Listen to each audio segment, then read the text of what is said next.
Hello friends, welcome to our YouTube channel. In this video I'm going to tell you about how you can fix overheating problem in your Realme smartphone. Before watching this video, if you have not subscribed to our YouTube channel, in this video let's start friends. First you have to open your settings, click on apps, and here you have to simply click on any one of app and click on mobile data and storage.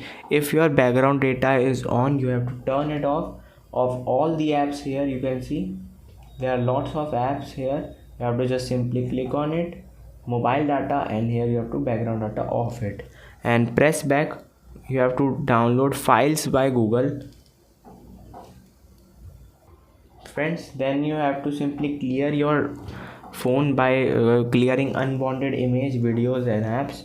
You have to just click on apps and here you have to delete some of apps here and it will fix your problem. I hope you like this video. If you like this video, then subscribe to our YouTube channel for more helpful tips and tricks videos. See you next time.